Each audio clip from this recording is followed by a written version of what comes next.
Psalm 85. There are a lot of psalms. This is certainly one of them. 85 is is set up, divided into two parts. Psalm 85 the first part is really a prayer.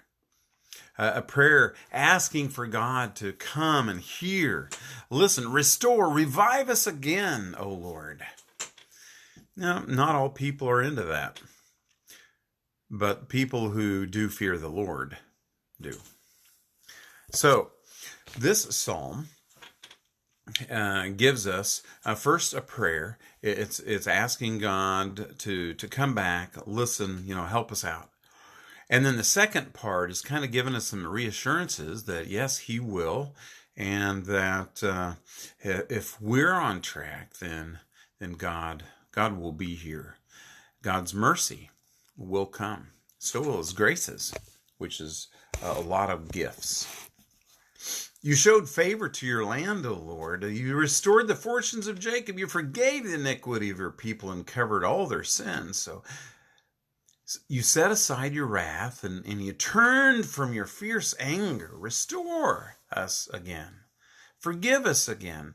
Revive us again. You're not going to be angry with us forever, are you? And sometimes we just feel like that, man, God is beaten down on us. But revive us again. Show us your unfailing love, O Lord, and grant us your salvation. That's what we really want. We want salvation. We want saved. Saved from bad stuff here on earth and certainly from eternal destruction. This is written by sons of Korah, a Levitical group of people of the Old Testament. Don't know exactly when it was written, but they're just asking, Lord, just come back, help us out, show us, relieve us, if you would. And then in verse 8, those are the first 7 verses, and then verse 8 following, which is just another, basically 6 more verses, because there's only 13 verses in the psalm. I will listen to what God the Lord will say. He promises peace to His people, his saints. A lot of people don't believe that. But in the New Testament even, and I really like this word verisimilitude, in the sense of the Old Testament, from a Christian's perspective, the Old Testament teaches a lot of the same things we find in the New Testament. There's a writing theme throughout of redemption. There's a writing theme that God does promise peace. And even in the New Testament, we see this, that the peace of God that is beyond our understanding will be a part of it when we seek Him out, when we pray, when we lay our anxious thoughts on God. That's when His peace comes. That's Philippians chapter 4.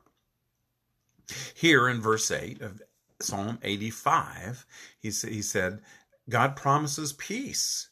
Surely His salvation, verse 9, is near to those who fear Him, that His glory may dwell in our land. Wouldn't it be nice if God's glory would dwell in our land? I think it has in times, sometimes more so than others. The question is, what is God's glory? What do you think God's glory is? Do you feel like God's glory is just His the beautiful sight, God's majesty, his light and brightness, and the rumbling of His throne? Is that God's glory? Or is God's glory the miracles that He does, the protection He provides, the promises that He gives us? And those are there whether or not things are going on, right? Righteousness ruling, truth is being told, justice is being served over and over and over again. Proper justice, not the social justice stuff that the louder they yell, the more they get what they want. That's not justice. Justice is treating everyone the same, exactly, have the same opportunities, and we're judged on the same basis. It's judged in the end on what we say, what comes out of our mouth, and what we do. That's what we're judged by, not by anything else. But justice, that should be it. We're challenged even throughout the law, the Torah, Exodus 21 through 24, Deuteronomy, chapter 5, 6, 7, but especially Leviticus, told how to live righteous lives. And what is God's glory again? It's living righteously, having justice, maybe wisdom being seen, practicing patience, having joy in people's lives, all people's lives. At any rate, he says, surely his salvation are near those who fear him, and God's glory might dwell in our land. I love these two verses coming up, 10 and 11. Love and faithfulness meet together. Righteousness and peace kiss each other. An interesting way of putting this. Love and faithfulness meet together. They meet. Love and faithfulness hang out. Righteousness and peace kiss. Faithfulness brings forth, springs forth from the earth. Springs, just comes out. Righteousness looks down and smiles down from heaven. The Lord will indeed give what is good, and our land will yield its harvest. Righteousness goes before him and prepares the way for his steps. I think that's what we look forward to heaven, is having a great life. Righteousness and peace rule.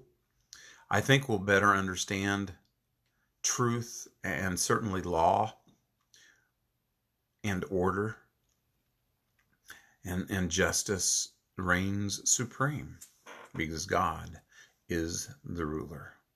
But the prayer is, Lord, come and help us, revive us again, restore us again, show us your love and grant us your salvation. And those who fear you will listen. Love and faithfulness meet, righteousness and peace kiss. Faithfulness comes from the earth. And faithfulness, what does that mean?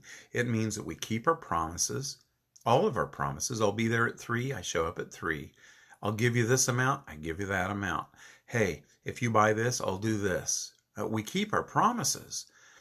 From wedding vows is one extreme, but hey, just a simple thing of, hey, son, when I come home from work today, we're going to go fishing. So when I come home from work, that little boy or big boy, he's ready to go fishing. Dad better remember that. Or mom comes home and says, honey, when we come home, we're going to bake a cake. Or, hey, tomorrow we're going to go swimming. Or, whatever. And we follow up what we say that comes out of our mouth. That's why we're judged by those things. We're judged by what we say, whether we are faithful to what we say or not. And that's really what faithfulness is about. God is faithful. And so should we. Faithfulness should spring forth from the earth. And when we fear God, his truth, his justice, his righteousness, his faithfulness, these things all are part of our life. His peace, and certainly the joy of the Lord is there. So, Psalm 85. May faithfulness spring forth from the earth, and may God's righteousness smile down upon us. Have a great day, and look forward to seeing you the next time on the next Psalm.